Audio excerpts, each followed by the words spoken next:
Hello and welcome to day 4 of FEM's 2020 EMEA Online Summit. Quick reminder that this event is taking place over the course of 5 days. My name is Claire Tennant-Scull. I'm the Global Director of Content and Events at FEM, and I'm your Summit Chair for the week. Today we're going to begin with a panel discussion looking at mobility megatrends and the future of work. And then immediately afterwards, I'm going to be speaking in further detail to one of the panelists, Paul Bennett. He's CEO of PerchPeak, a relatively young company that began with what he calls customer obsession at its heart. So it'll be interesting to hear how that ethos informs what it does and how that also translates into the world of mobility. Find out more about the full week's agenda and how you can catch up on any session you may have missed. Please take a look at our website or use the link in your confirmation email. So let's now join our panel. Please do send in your questions via the chat function, and our speakers will do their very best to answer them either during the session or in follow-up articles on our website.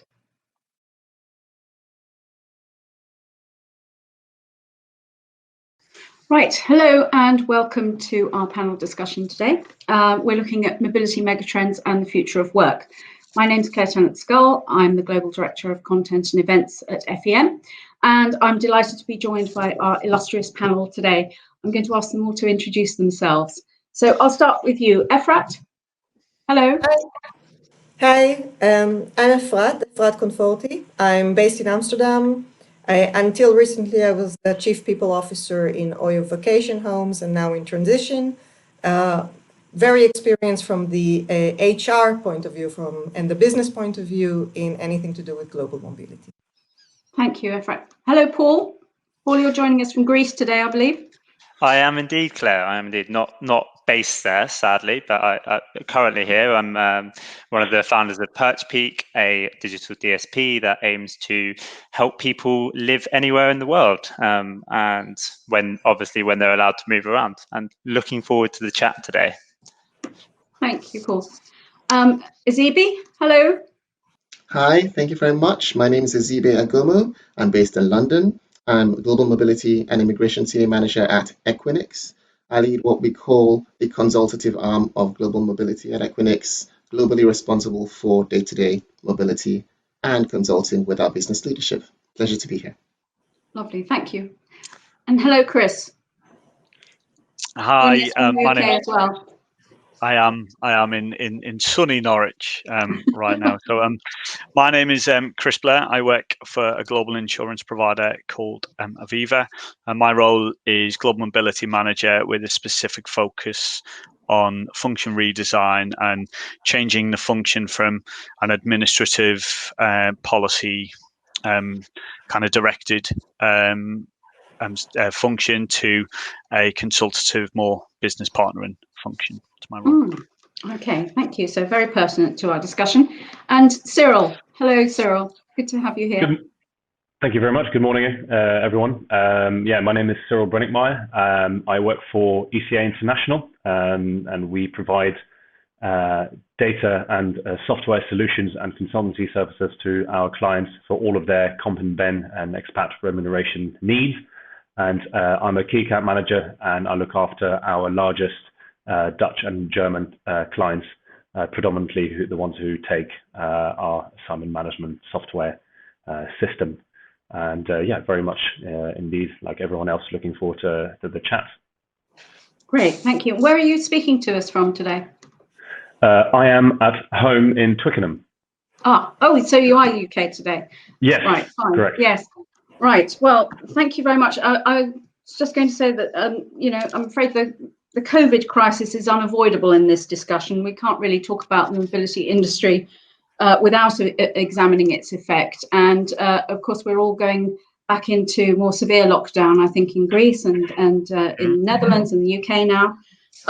But, we don't want that to dominate the discussion too much. I do want to broaden it out. So let's try and get it out of the way a little bit at the start. But actually, I think one of the things that I wanted to go to Chris on first of all was that I know when we've spoken previously, you said, Chris, that you think that the pandemic's really just highlighted things that mobility, already knew to an extent. Can you tell us what you mean by this. And I also think we should just clarify a point for you that I rather mischievously brought up at our EMEA summit in London last year. It's a bit of teasing, really, but where do you stand on the issue of policies? I know you've hinted at that during your intro. Presumably you do think they have a place and we shouldn't just rip them up all over again. we'll come on to that second one in a second, which I think we could spend a whole hour talking about, if I'm honest. I think what I meant when we previously spoke, Claire, about the pandemic is, I think there's obviously been a lot of movement in mobility regarding the pandemic, around remote workers, this concept of virtual assignments. What it means for us as functions, reduction in number of moves. Some companies are seeing an increase, believe it or not. I've heard some people in the industry, there's an increase in moves. And what it means, I think when I said that there's nothing new, is I think when you actually drill the problems down to what they are, remote working is not a new issue to mobility. How many conferences have we all been at here and people listening where the dreaded term PE has been mentioned and everyone it's a slight gasp as if like, oh no, PE. So I think that as a problem has existed for as long as I've been in the industry, and as far as I can tell, for as long for decades in the industry, is a problem. So I don't think that's a new problem. I think what the pandemic's done is it's almost like pressured the issue. It's almost like when you touch a really sore muscle or something, it's created a pain point for us, because all of a sudden this problem that we've never quite been able to figure the solution out to, should it be in our industry, is it not? Our companies and our senior executives are now looking to us for the answers as to how do we resolve this. And I think that's the bit that the pandemic has really drawn out, is we've been actually found a little bit that we've known about this issue, but we've never really tried to tackle it. We've never, I've spoken to a lot of people at conferences like FEM and different other conferences that, we've never really even accepted the issue into our industry. Is it a tax issue? Business travelers, do they belong to the travel team? We've never really accepted this as a problem. But again, I think what the pandemic has done, it's squarely put it in the GM part of work. It's squarely put it that we're the ones that have to not advise totally, but at least be a bit of the glue, whether it's between tax, travel teams, security teams, etc.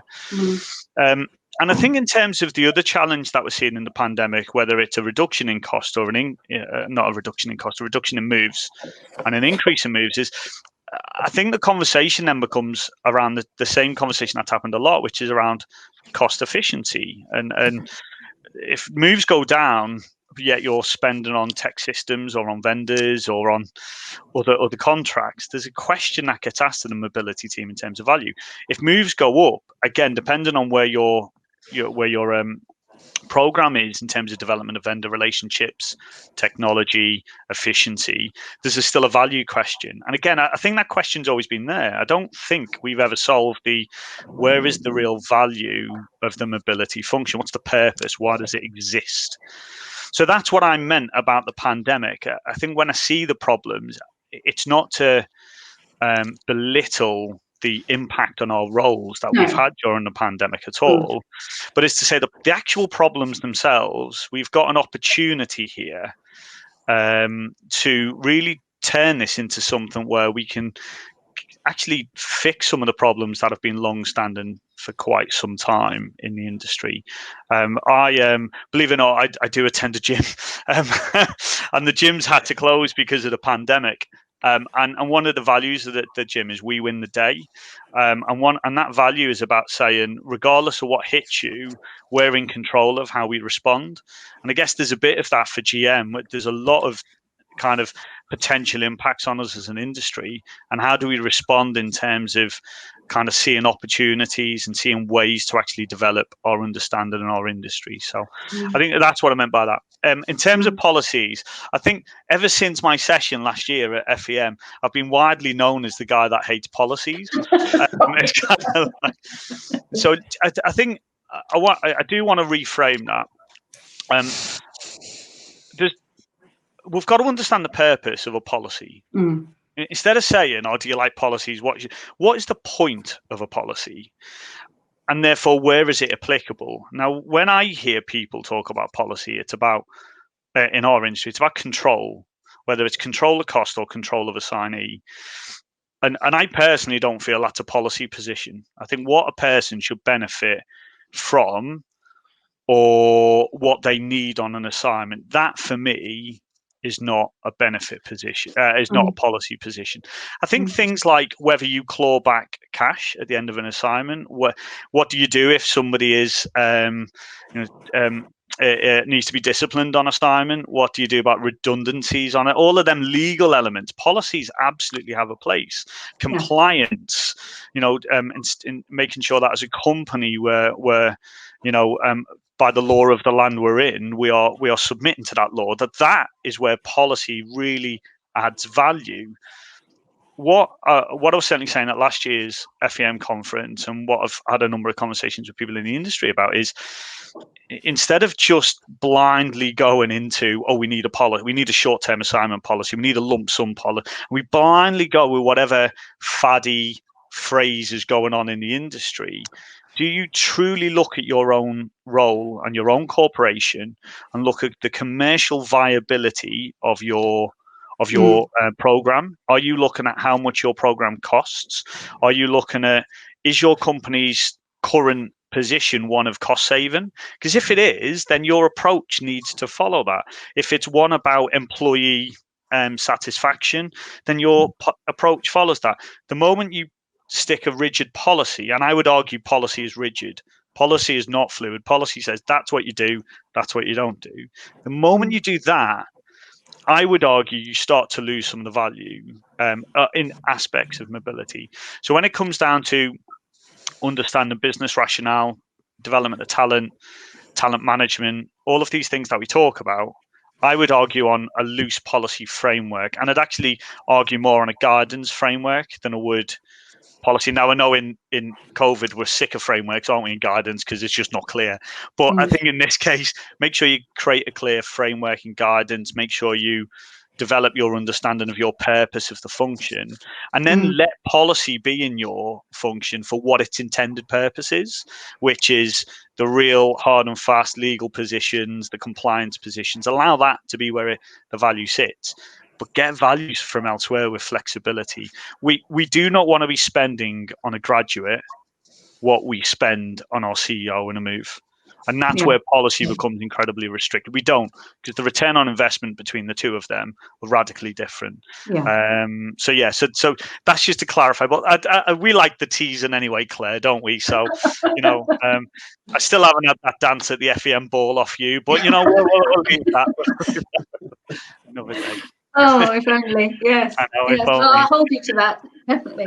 Okay, so I think what you're saying essentially is you need to take a critical eye to all this, and there are certain sort of essentials, but everything else is up for discussion. So if I come to you, Efrat, you've been part of a business sector that's really been affected by the pandemic. Do you think that global mobility is sufficiently commercial in its approach normally, or do you think this needs to change? I think it needs to change. And actually, from a policy point of view, I do like policies because it gives clarity. It gives a bit of, so it can be rigid, it can be challenging, but it gives clarity. It gives a path to go. And what I've seen in the past is basically in March, when the pandemic started, the first thing that the tourist business is looking at, because the tourist business got the first hit very fast.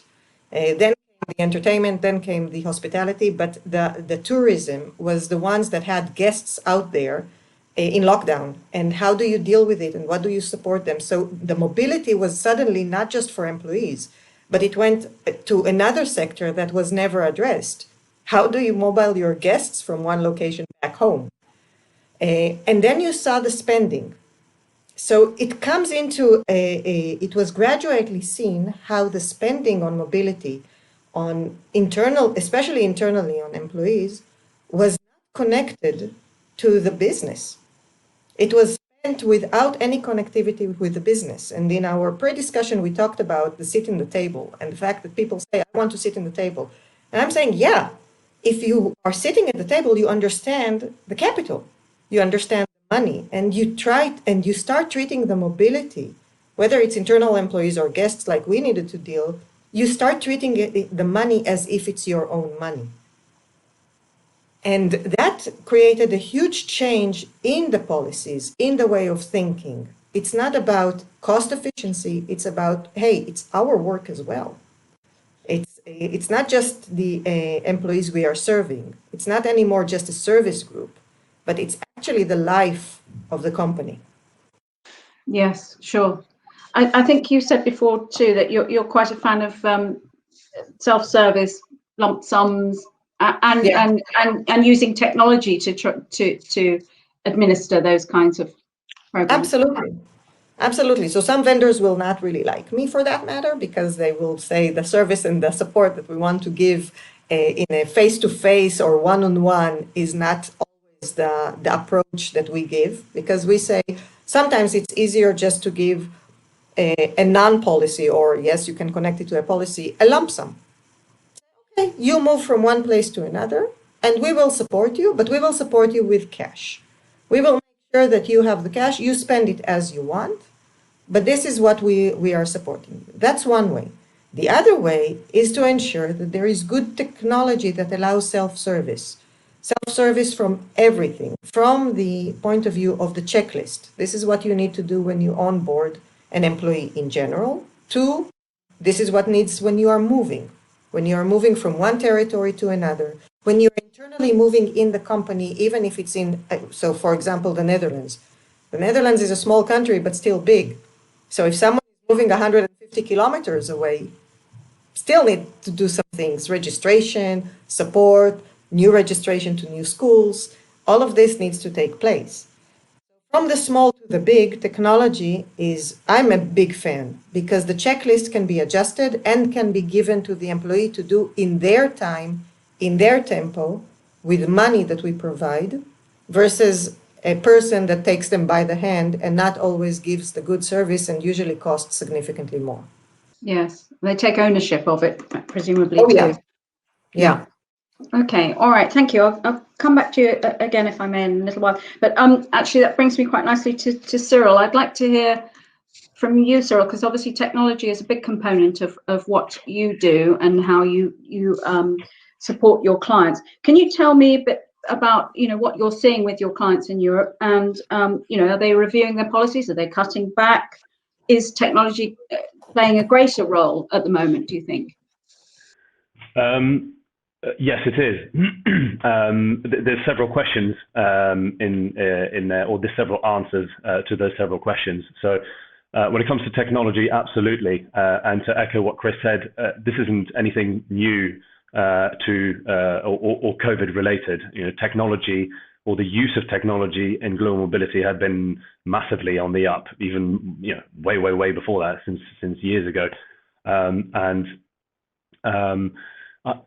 I believe, however, that what COVID may have done is, although the benefits of that technology were already highlighted, it has highlighted it even more. To quote someone who had spoken at another online event, that they said that they believed during the crisis that they had dealt with everything very, very well. They just wished that they knew where all of their expats were. There is some truth in that. Probably, once they did know where their expats were, they were able to sort of know at the click of a finger that they dealt with everything. But it shows that having that technology in the first place would have put them in a position where they would have been far more better prepared. And then there is this technology that's sort of more behind the scenes. So really the global mobility operational, the technology that the global mobility team uses themselves, which, this year more than ever has been on the up. That's what we've seen. We've been super busy. And in order to create more automation, which then gives the global mobility managers and advisors and etc. that extra time and free up time for them to actually have to be able to deal with their assignee queries and have that more hands-on approach and the softer side of HR. So get rid of some of the spreadsheets.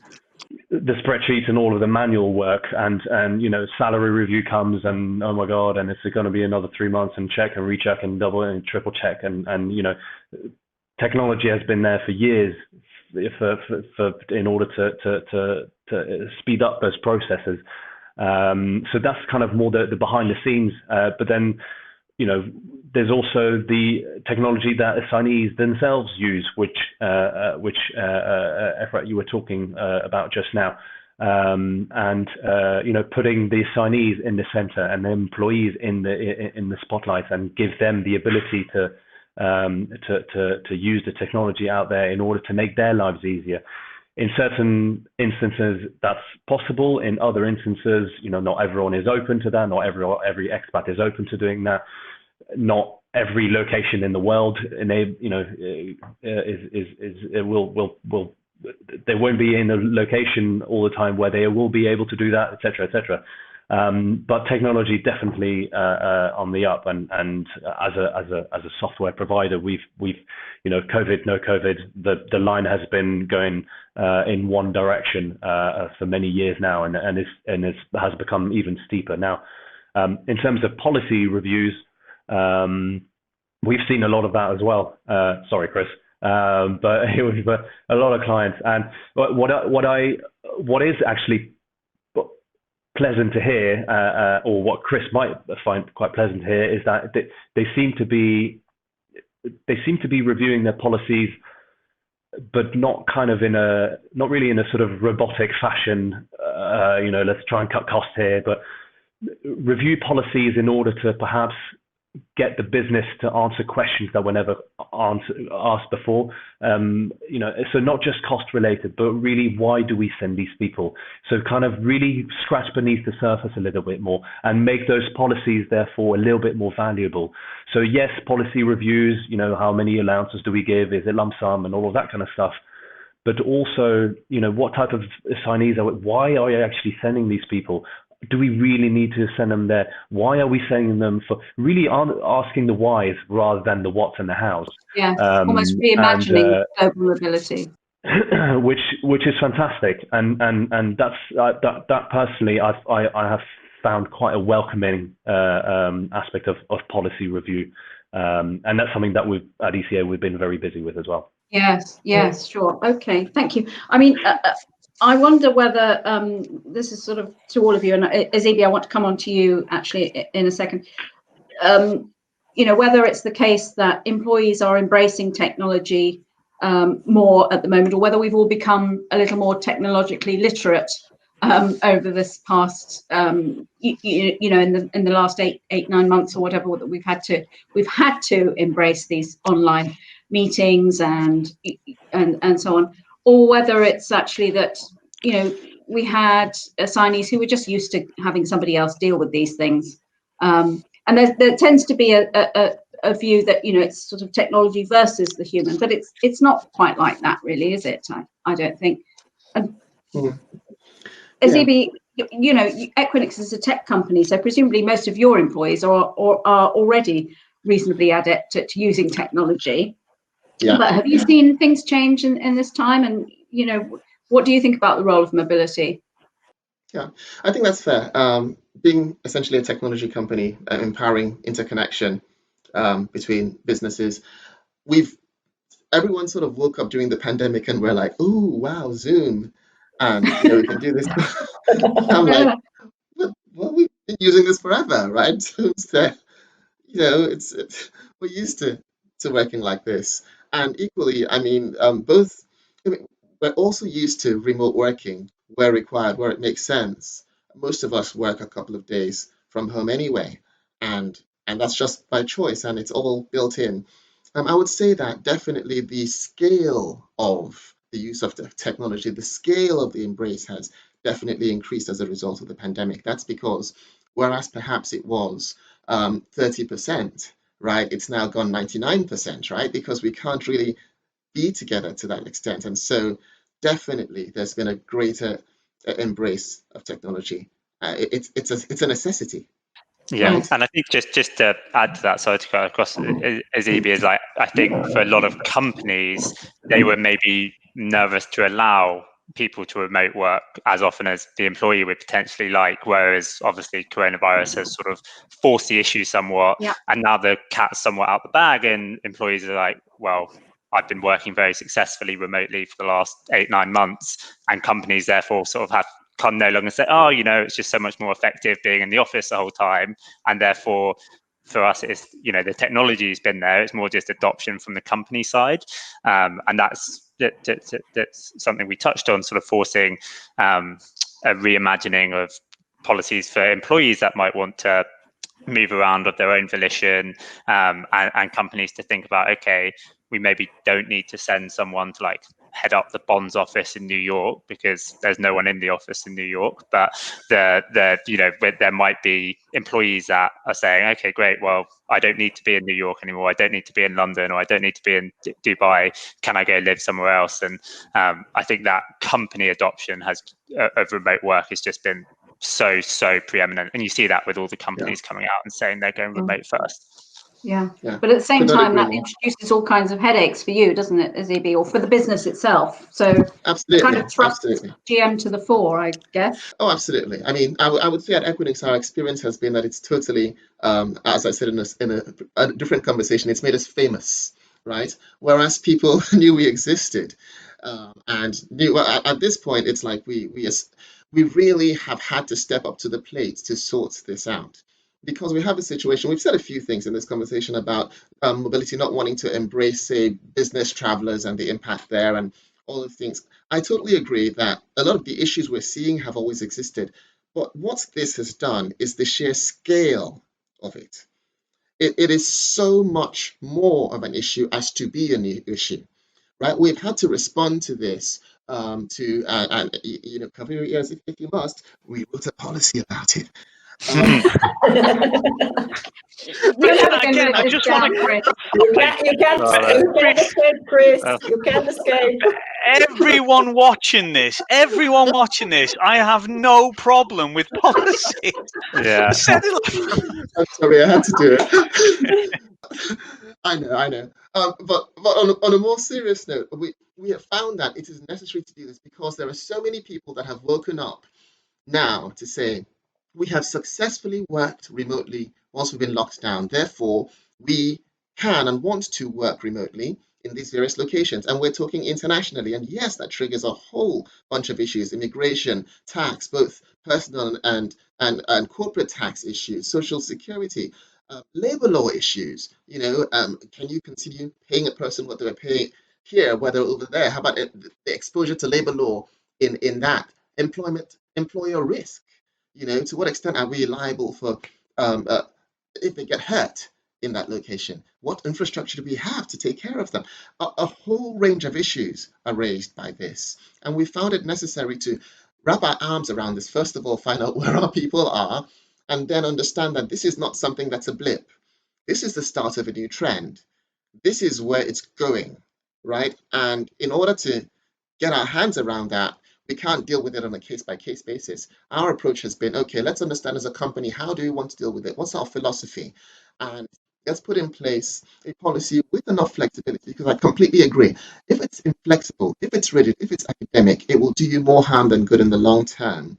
But if it is flexible and business-focused, commercial in its creation and in its application, then it can only serve to give the business clarity, give people clarity, and help us work towards enabling what our employees want and need in a compliant way. Yeah, yes. And I thought there was. Sorry, Paul. Oh, I was just going to say there was a very interesting survey released by Upwork over the weekend. Americans, sorry, I know this is the EMEA APAC summit, but they surveyed 20,000 Americans, and off that estimated that 23 million Americans are considering relocating as a result of teleworking. And that's a huge number, right? And that's like, what an opportunity for mobility to become central strategically to their organization instead of, you know, being an admin function. It's like, wow, like this is something that employees really care about. To a certain extent, employees don't really care about tax and some of the boring stuff, but that's where global mobility can step in and help, you know, help be strategically important and support employees in clearly what they want, and that's shown over the last 9 months. Yes, yes. Claire, I think Yes. coming back to the technology point, I think the challenge that we have in mobility is that the old way of doing things, and by old I mean like the way we would have done things 12 months ago, with spreadsheets, as you know, spreadsheets and lots of emails and lots of Outlook and lots of Microsoft Office suite generally way of managing. The problem is those conversations, there isn't space, and that's what we're implementing our first technology solution. And the whole point of that is to give the team space. It's not to remove work, but you mentioned earlier about the human element, you know, and of bringing technology in so you could do more human things, you know, to have the challenging conversations with your exec about remote workers and how you approach it. That takes, it's not time, I would argue, it's headspace. It's the ability to think clearly about a problem and how you approach the problem. And when you're so bogged down because of the lack of technology, unfortunately, you just don't have the headroom. Even if you've got an hour, you have no headroom to be able to try and deal with that. So I think as Evie's point around, it's really pushing on us about how do we change, how do we be more strategic, how do we understand our purpose. But that has to be, I'd almost say it's got to be built in tandem with the development of your program. It's all right saying that, but if you then go to the table and come up with all these great solutions and they go, how are you going to do it? And you go, well, I'm going to do it in an Excel spreadsheet. The problem is that your program and the efficiency of your program and your development has to grow as these kind of things happen. So again, I think that one thing that I miss in the discussion on technology is actually that the global mobility can change from global mobility to local mobility. One of the things that you have in the employee population is not all of them have laptops. There are a big chunk of organizations that suddenly need to be mobile, meaning they need to move from the office to their home. That's a small distance from one point, but a big technology gap. Customer service employees a lot of times are coming into call centers and they don't have laptops. They are connecting to phone systems and they are not there. And the global mobility can play a very strong innovative role by moving, not thinking global mobility, but thinking local mobility. How do we help the companies that needs to change from being an office-based type of business to home-based? Yes. Thank you. Paul, I want to come back to you in a moment, if I may, but I just want to go back to Azibi for a second, because I think when we talked before, you said, we're talking about sort of looking at things with a cold, hard eye, but at the same time, you told me a few horror stories in terms of, situations that employees have found themselves in. Wow. And how you have to exercise some compassion and flexibility over that. Absolutely, it was the toddler, right. I think that was the one that really stuck. Absolutely right. We have had so many situations that have come up out of this, and we've had to deal with them.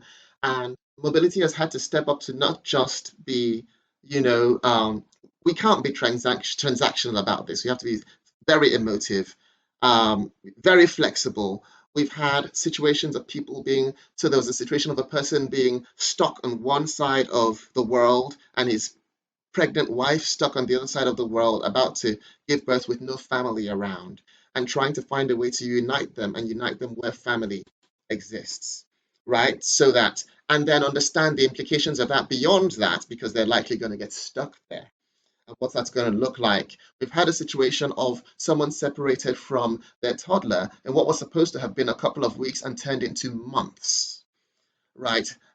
Because again, of crossing borders and suddenly getting stuck somewhere, not being able to come out. And you have to weigh all these human considerations, personal, emotive considerations versus work, ability to work, versus the compliance implications to the company for the decisions you're taking. And sometimes, these conversations are coming up like right now as we're about to enter the second wave. You have a circumstances of a person who normally lives somewhere and commutes somewhere else. And you know that under normal circumstances, if he just works from where he lives, it will trigger some liability. And you're having to look at this. If he gets locked down, are you going to basically make this person move right now? Or are you going to accept that this situation is going to happen and we will have to deal with the compliance issues later, but safety of the employee first, and let's work around that and see how to deal with that. We've had to put within our policy compassionate clauses, right? Clauses that deal with compassionate circumstances, and also begin to work on the beginnings of a definition for that. But understanding amongst ourselves, there is no way you can legislate for something like that. You can't cover all, if you're saying exceptional compassionate, you cannot cover all circumstances within any written document. You just have to begin to just exercise this emotional intelligence and flexibility, and just communicate, pull everybody along. Because equally, whilst we do that, there are still real compliance issues that are triggered, and there are still real commercial work considerations to be considered, and everything has to be pulled together. So we're really being thrown into this whole new interesting space where we're having to put together many things that we have done before, but on a whole new scale, and affecting the population. And it's a great value to add to the company and to the lives of people, right? But it's also a friction point when the answer you give is not the answer people want to hear, right? Because everybody wants to go, for example, now and be with family and be closer to the family and work closer to the family. But you have to sift out what's truly an emergency, what's truly critical, what do we have to open the doors to in a reasonable way, and what do we have to really pull back from and say, we understand you would like to do this. Like, there's a big tech firm I heard of recently, not ourselves, who recently told everybody you need to go back to the country where you're employed, right? That recently happened. For us, we put out this whole, we have our international flexible working policy that we put out to deal with these people who are displaced and or request to work in a different location. But we also have our workforce philosophy, which has also had a big launch recently, identifying, we basically analyzed our whole population. And this is not just a mobility thing, of course, it's a broader HR initiative around which people do we normally expect to be remote, which ones do we expect to go into the office, to what extent, which ones, just analyzing the entire workforce and putting them in different categories, so that people, and communicating, so people begin to understand the expectations of them. And to understand, bottom line, so important, working remotely is not a right.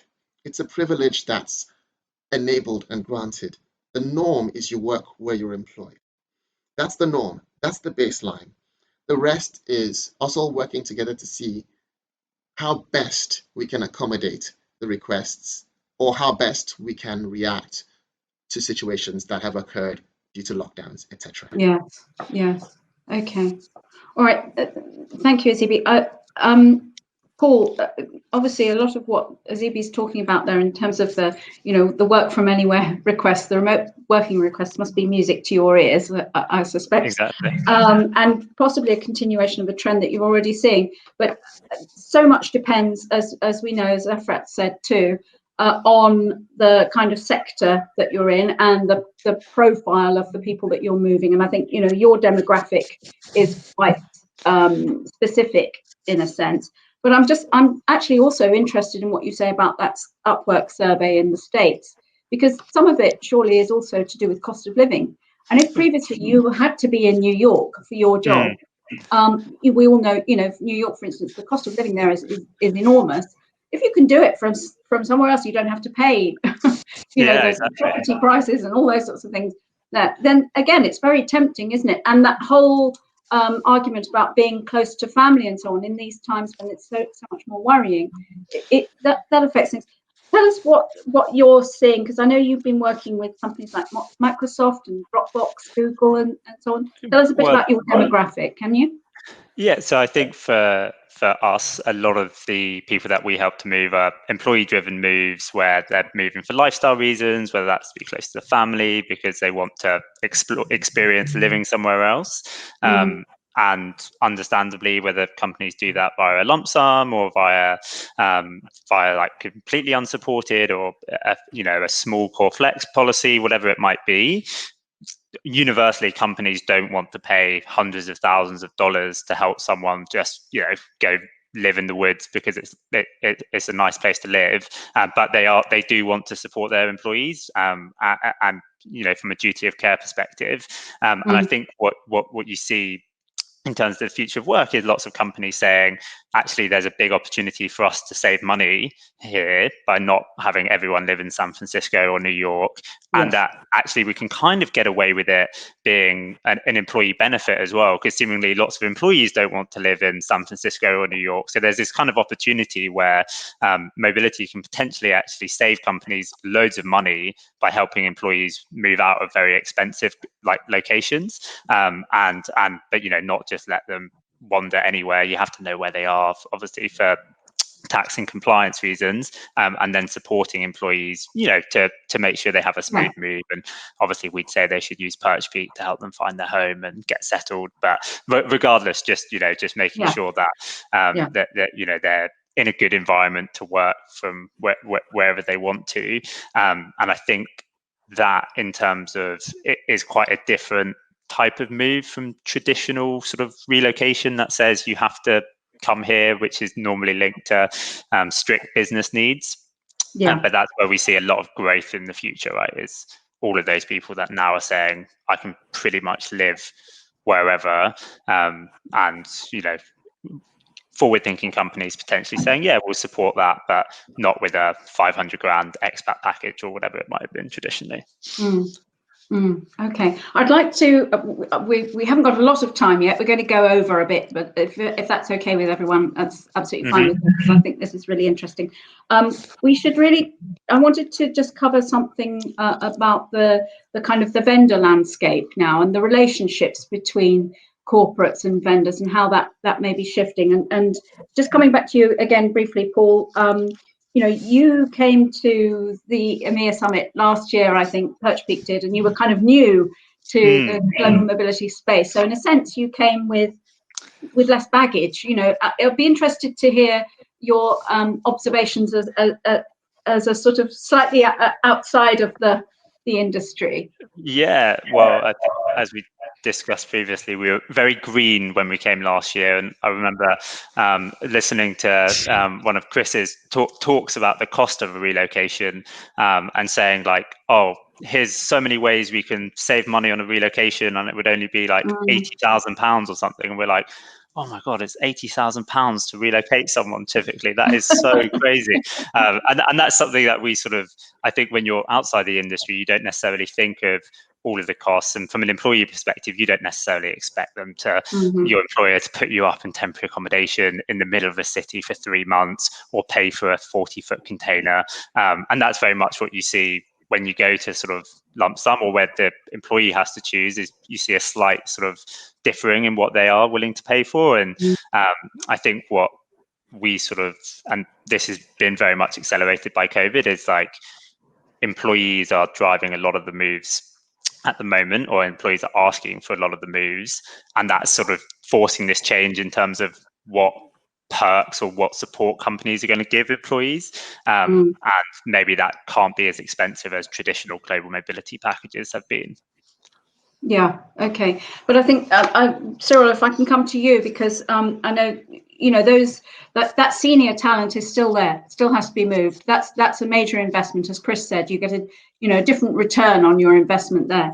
Do you think we're going to see some dramatic changes in the way that they are managed too, as we go forward with it, in terms of in this sort of context of looking again at mobility and the cost of it overall? Interestingly, yes and no. And I suppose anything to do with trends, it really depends on which survey that you look at. Yes, there is a large focus on cost containment,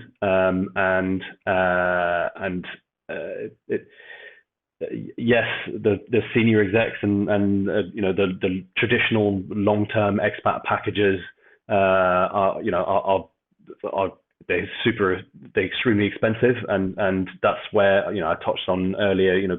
Companies looking at reviewing their policies, not just from a cost-cutting perspective, but also really, do we really need to send them?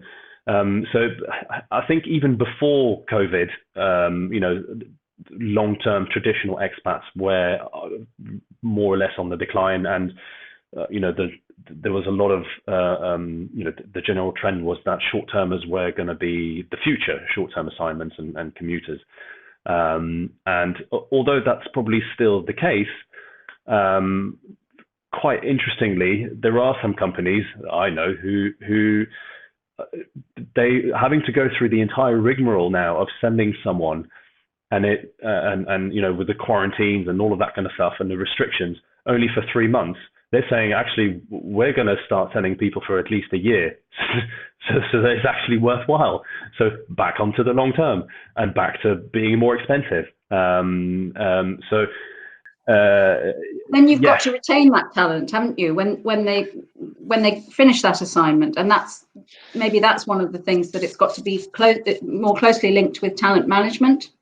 Absolutely, but the chat about the discussion with about talent management and global mobility has been going on for many years as well, and where trying to get some more synergy between the two, and absolutely that's something that's going to be going on for far greater time, and as a provider, that's definitely something that we've seen in the market. And when it comes to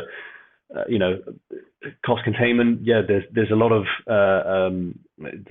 organizations who are, again, to touch back a little bit on the technology side, are trying to implement systems in order to help them do cost estimates quicker, to actually see how much these people cost, and not just the long termers, but also the short termers, and how much your commuters cost, and how much, and all the rest of it, which means investing in technology, spending money on the one hand in order to save money on the other. So that trend is definitely on the go. But what's interesting for me is to see that there are so many contradictions in terms of the trends that are out there. Companies who say long terms are going down and short terms are going up, and then the other one says the complete opposite. It really depends on what their agenda is and which industry they are in and in which countries they operate in, and all the rest of it. So I would also always say to be slightly cautious when reading surveys like that. And also, let's not forget, we're still in this whole mess. This is a fluid thing. Any surveys that were done a month ago, before any kind of knowledge of a second lockdown, you may as well just chuck all the results in the bin, because in a month's time, do the same survey to the same people, the same companies, you'll get different results. So, yes, well, it seems there's a huge range of scenarios, and presumably we also need a huge range of solutions. So last word to our corporates, if you don't mind, Efrat, Azibi, Chris, any final words on vendor relationships and how you see the landscape changing? I think I'm going to go first, just because you might cut us off, Claire, and I'll get it in before Azibi. Okay. I'm only messing Azibi. We're really running out of time now.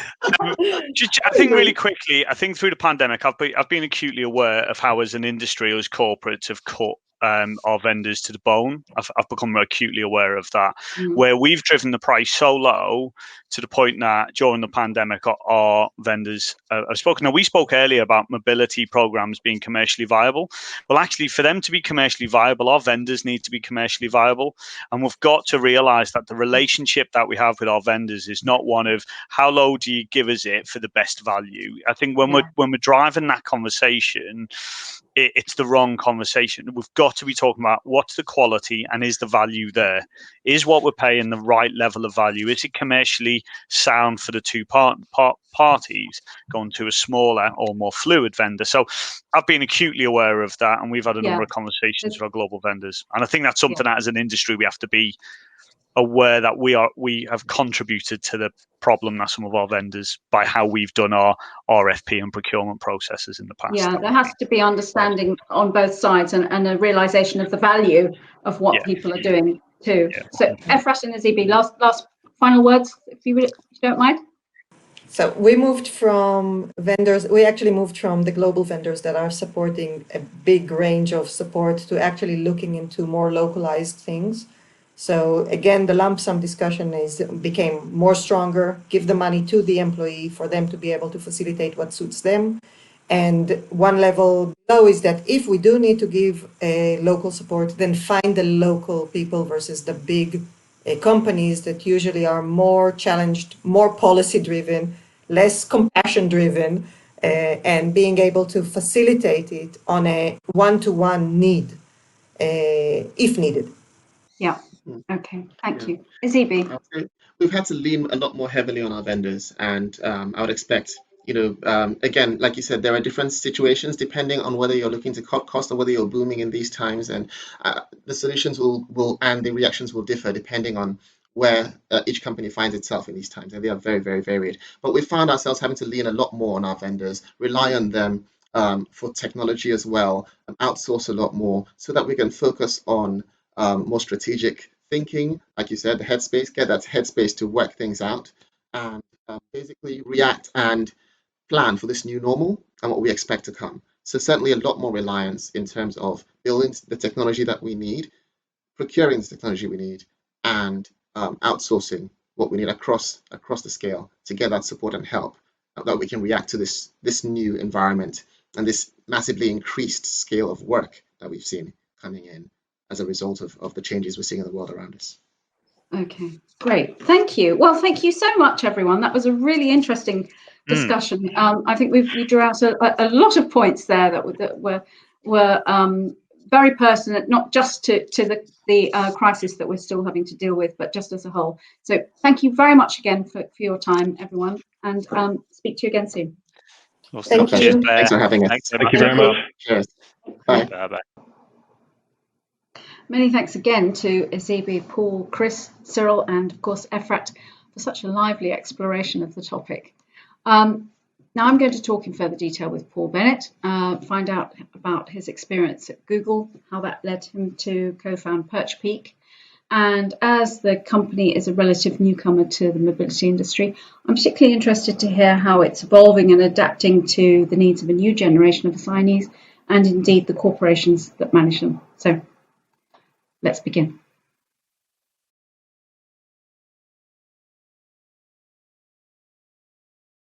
Hello and welcome to this Expert Insight interview with me, Claire Tennant-Scull. I'm Director of Content and Events at FEM, and I'm very pleased to be speaking to Paul Bennett, CEO of PerchPeak today. Hello, Paul. Hey, Claire. Thank you so much for having me today. What a pleasure to be here. Great. You're welcome. It's good to see you. So, Paul, PerchPeak is I think we can say relatively new to the global mobility sphere. So it'd be good if you could just tell us a little bit more about your own background and the origins of the company, please. Yeah, sure thing. And I would definitely say we're new, and we'll come on to how new a bit later. But in terms of my background, as you can see, I'm fairly young still. So I had 3 years at Amazon after graduating from university. Really fun few years. Obviously, a very fast-moving and energetic company. So worked in sales there, and then helped launch a new startup into the UK. Then got together with a couple of my smartest pals, and we're looking at the moving process and just how frustrating it is trying to move or relocate, and that was sort of the origins of PerchPeak, and sort of things rolled from there. We kicked things off a couple of years ago and then moved into mobility at the start of this year. Gosh, right. So very, very short, Yes. accelerated entry into the market. Okay, so you mentioned that you worked at Amazon. Can you tell us a bit more about that? You know, what did you take away from that in terms of your experience there, and how's that informed the business? For sure. So I think anyone that works at Amazon pretty much has it beat into them to within an inch of their life that customer obsession is like the number one mantra, and that you start with the customer and work backwards. And I think that's something that people at PerchPeak just get fed up of me saying a lot, but I think it actually stands us in really good stead in the mobility space, because we always start with the employee as our customer and sort of try and build solutions that work really well for them. And then I think the other sort of critical two things that we like I often repeat from Amazon is think very big and try and scale as quickly as possible. They had a philosophy that they didn't launch a business unless they thought it could scale to $1 billion in revenue in the first 5 years, and that's a lofty goal for PerchPeak. That's something we try and aspire to, and certainly have expanded a lot internationally this year. And then the third thing that sort of goes hand in hand with that is don't be afraid to use a combination of technology and very high customer support to sort of build solutions that work for customers. And so we're always looking for ways to sort of combine technology with that customer obsession piece to help people. So yeah, I am a bit of an Amazon bot, and I repeat a lot of what we learned there. But I think it's obviously they're one of the highest performing companies in the world, so you've got to borrow some stuff from them for sure. Yeah, sure. Okay. So you started out. Perhaps you should tell us a little bit more about what PerchPeak does too, because I know you started out. Originally you weren't aiming at people within the mobility sphere at all, were you? So I'd like to know what prompted the move into mobility. But also, I think you're calling us from Serbia today, anyway, aren't you? So I am, yeah. Example of someone who's working remotely. Yeah, exactly. And you'll probably hear me say the future of work and working remotely about 5,000 times in this interview. So thanks for leading me into it. But but that wasn't actually what prompted the move into PerchPeak initially. That was very much born by myself and co-founders' personal experiences when moving to London to work at Amazon. And I think anyone that has just moved, whether that's domestically or internationally, knows that it's a really sort of stressful, very offline, very fragmented process. And unless you know exactly what you're doing, it's a pretty stressful time for people. And you sort of do it, then you live there for a couple of years, forget about it, then maybe do it again. And that was very much where PerchPeak was started at, was can we just help your regular person looking to rent? If we get the right data on them, can we use machine learning to help them figure out the right home in the right area for them? Obviously at Amazon, they use a lot of machine learning to help customers find products and buy more stuff, really. And that was sort of the idea with PerchPeak, was can we help people find the right home in the right area? Then what we saw was that in 2019, our best customers were always people relocating to London because they had no idea where to live or what type of home they could afford. And that was where the AI was very useful for them for sort of deciding what type of property to go for. And then they also said to us, oh, well, there's all these other things like organizing viewings and getting set up with their lease and organizing utility bills. Can you help with that? So then we started to build more features for them. Eventually had this platform that was sort of fully end-to-end, and for people moving, they could just come to the PerchPeak app and they could stay with us all the way through until they were settled into their home. So they could search, they could schedule viewings, we would schedule them for them, they'd get unlimited support, we'd help them with all their settling in, but still very much targeted at your sort of average punter that's just, moving from, I don't know, the Midlands to London. I was about to say something very disparaging there, so I just stopped myself. And then a few chance conversation was just at a catch up with a few Amazon colleagues, and they'd relocated from Seattle, from Bengaluru, and they were walking me through their experience, and they said, wow, it sounds like it would have been miles better to go through PerchPeak. And that was when we started to say, actually, yeah, our best customers are people relocating. Who knows when people are relocating? Obviously companies know. So and that sort of led us nicely into the sort of bosom of FEM at roughly this time last year, when it was still in person and it was a different world ago. Yes, of course, the EMEA summit actually in person, when we could see people face to face. A different world. Yes. A different world. Yes, exactly. But actually, I think that was where you had your first introduction to RMCs, because correct me if I'm wrong, but I don't think you were very au fait with those until then. But you have actually formed some partnerships since then, haven't you? Yeah. So tell me how you work with them.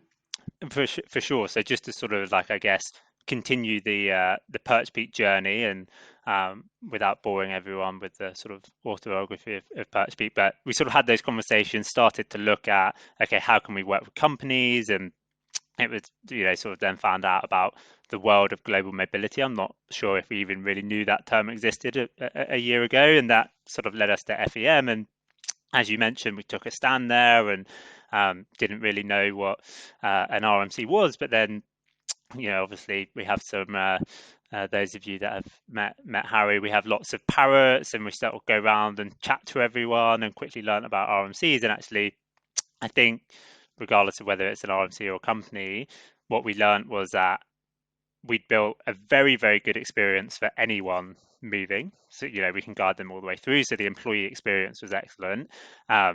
Companies and RMCs really cared about that because employee experience is basically everything.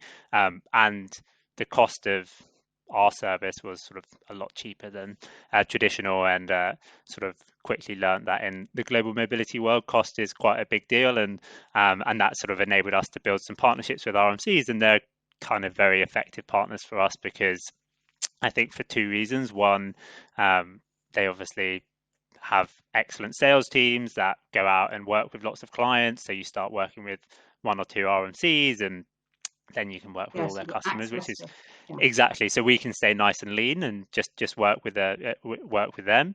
And then the second thing is that they've helped us scale internationally very, very fast. And it's at the start of this year we were only in London. Now we're in over 50 countries, actively moving people to 24, just moving people to Tokyo and Seattle and Sydney and Brasilia and all these sorts of far-flung places, which is pretty crazy. But it's been sort of really exciting to see the combination of 24/7 support and the technology sort of facilitating people moving no matter where it is in the world. Yes, I'd like to come on to technology in a moment, but one thing that I noticed, you talked previously about RMC Innovations Lab program that you've got going. Can you tell us a bit more about that? How do you get them to help you develop your products? Is that what it's Have about? you been reading our blogs, Claire? You've been doing your research in the background. No, that was actually I guess very much in the spirit of, I think where we started was with like a very good employee experience, which I think stands you in good stead in this market, because ultimately the employee is everyone's end customer, regardless of whether that's a company or an RMC or a DSP or a household goods, everyone's end customer, right? But then we sort of realized that there were lots of things we didn't really understand about global mobility, and lots of areas that we could potentially innovate, and we're fortunate to be a tech company at heart. And so actually by setting up these RMC innovation labs, which were weekly discussions with people from varying RMCs, where they would go through, we pick a topic previously discussed with them, whether that's short-term accommodation, whether that's video viewings, whether that's how they initiate companies, look at the process, try and understand where their pain points were, and then try and understand how sort of technology could help save those pain points. And I'd say probably a great example of that is, like, everyone sort of always complains in the industry about the cost of temporary accommodation and how expensive it is, and we sort of came not really knowing that like 30 days or 2 months was standard. I'm not afraid to say we help a lot of lump sum populations, and what we saw with lump sum populations is none of them would pay for 30 days or 60 days of temporary accommodation themselves. Actually, often they are very keen to move into somewhere as quickly as possible, often have somewhere sorted before they even arrive in the country. And a sort of a direct outcome of the RMC Innovation Labs was them saying, we need ways to try and reduce the cost of temporary accommodation. We then built some really cool features to help do video viewings, virtual area tours into the app.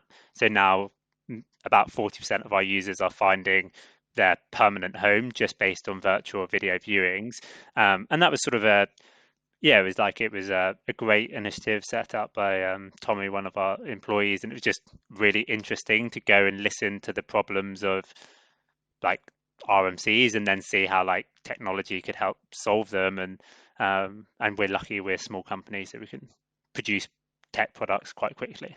I think you've tried to build in a kind of functionality that's similar to something like Netflix, Is that right? Again, it's that user journey that's all important.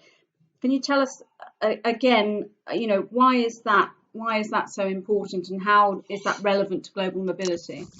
For sure, and this is an example of that wasn't built for global mobility at all. That was just built because by getting the data from people as to what type of area they're looking for, seemingly quite random questions as to like, what type of books do you like, what type of films do you like, that just provides us with data points on the person moving, that as people start swiping through different property options, and it's the experience is a bit like Tinder for properties. We give them access to all of the options and they swipe through them, and that allows our algorithm to learn what type of person likes what type of property and what type of area. The logic. Yeah, exactly. So then you're there swiping away, and over time the options get better, in the same way that over time, like Netflix starts recommending me sports documentaries the whole time and stuff like that. And then at the same time, and I think this is, I'll just shamelessly mention two things here, is that I think in the same way that people are like, God, sometimes Netflix recommendations are rubbish.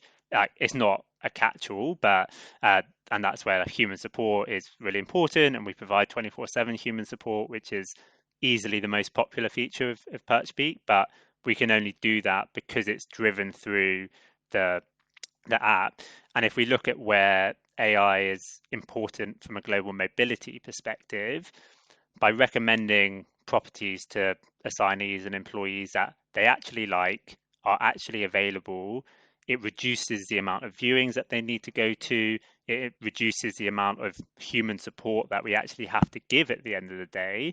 And so that means that we can reduce our cost base, reduce the price of servicing that lead, and it enables employees to drive their own experience. Are there any that you're seeing at the moment? What are the COVID, most challenging? COVID hotspots? No. Business in terms of where companies are, or where you're seeing these requests. Yeah, for sure. Barbados has become a bit of a joke. The working visa, and a lot of companies, I think, have had some requests for moving to Barbados, but are not very keen on that. Yes, exactly. Well, I think we call that the sort of the three C's for the future of the market, in that companies are increasingly willing to let people work remotely, and therefore potentially work from anywhere that's visa and tax compliant. Countries, Dubai most recently, saying that we will welcome people. And then the third C is a bit of a stretch because it should be employees, but we just call them customers, just so it's three C's, actually saying, yeah, great, we can potentially live anywhere. So that's where we're sort of excited for the future. But to your point, we're not actually moving anyone to Barbados right now, because, as you say, I think that's one for the future maybe.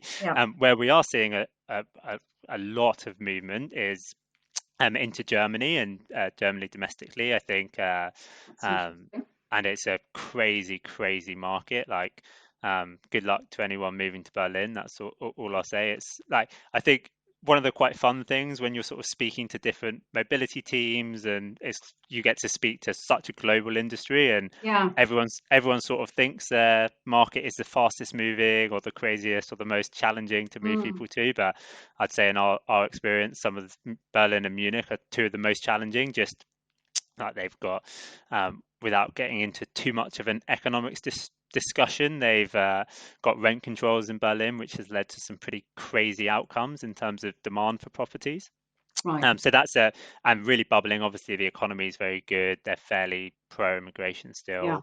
And like a lot of people want to live there for like lifestyle reasons. Netherlands, similarly, quite pro-business. Everyone speaks English, so it's quite a cool place to go and live. And then the other market that we just see absolutely booming at the moment is the US domestic market, largely because there's obviously not really that much visa implication of someone moving domestically there. There are some tax implications, but it's generally the barrier to relocating domestically in the US. And that's where we see the work from anywhere population really booming, because so many people are saying, why am I paying $2,500 a month for a one bed in San Francisco when I could just go to a cabin in Colorado or whatever? So if we are going to drill down to the basics and sort of round things up, what can you do for the corporations and the global mobility managers? Because we've talked quite a lot about the end users, but obviously the audience here is, majority are mobility professionals. Yeah, well, I'd say what we can do is taking it back to the employee experience, is we can improve the employee experience of someone moving. And that's where we'll always start. We're always looking to do new innovations for them. But I'd say 3 fundamental things we try to do and 3 values that anyone who's had the joys of being given a PerchSpeak demo will sound familiar to is 1, improve the employee experience, 2, reduce the cost of relocation. So, and that's both reducing the cost of temporary accommodation and reducing the cost of traditional DSP services. And then the 3rd one is introduce innovation to your corporate mobility program, which there are some great innovative solutions out there, but by and large, it's still quite a traditional industry, as you said. Last year, we didn't really realize that when we went to FEM with our lights and parrots, but so we probably embarrassed ourselves quite a lot. But and I think what we are super passionate about outside of parrots is helping more people to relocate, and that's where we see pretty much every company or program in the world will have employees that are relocating without the support and therefore having a very stressful experience. And it doesn't have to be the case. There are solutions to help those people.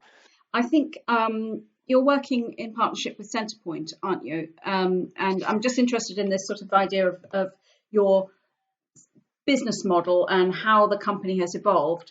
Centrepoint, I think we should probably explain, if you can explain for our European listeners who may not know.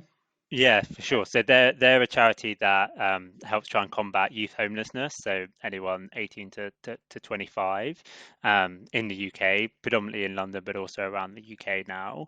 And sort of the basis of our relationship with them is that every employee we help move, we pay for a week in a homeless shelter for someone that they help. And I think, obviously, all jokes aside, that's something we're quite passionate about. We're still a very young company, but we're excited because we see an industry that's really growing, and we're trying to build a business that can last for 20, 30, 40 years. And when sort of the founders sat down, we sort of said, like, what type of business do we want it to be? And we sort of said, look, we want to, some businesses sort of extract a little bit or skim a little bit off society, and we don't want to do that. We want to contribute and be socially beneficial, and that's where the partnership with Centrepoint's been great, and we've done some really fun fundraising stuff with them, and we'll, I think something we're quite conscious of is we speak about people being able to work from anywhere and being able to relocate, and to some extent that's often quite like a high quality problem if you're able to come and work from Belgrade. Yeah, exactly. And it's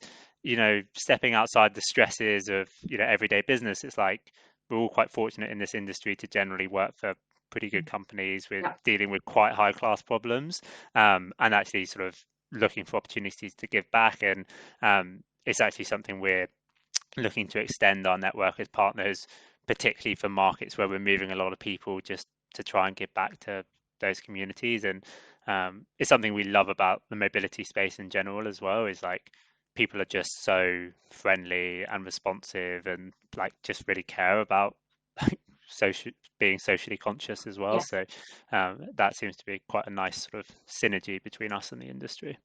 All right, well, thanks so much again. Not at all. Thank you very much, Claire. Ciao. Bye. Many thanks again to all our speakers and sponsors today. I do hope that you'll join us for day 5, our final day of this EMEA summit. We'll begin with a brilliant mobility masterclass from Mark Dirksen. He's head of global mobility at booking.com, as you may well know, and he'll be sharing some essential advice on how to deal with all those work from anywhere requests. Then we'll round off the week's deliberations with a live panel discussion on getting back to basics and strengthening your mobility programme. We've assembled a fantastic group of mobility leaders, all from very different backgrounds and types of organisations. So I do hope you'll take part and that we'll see you then. Thank you.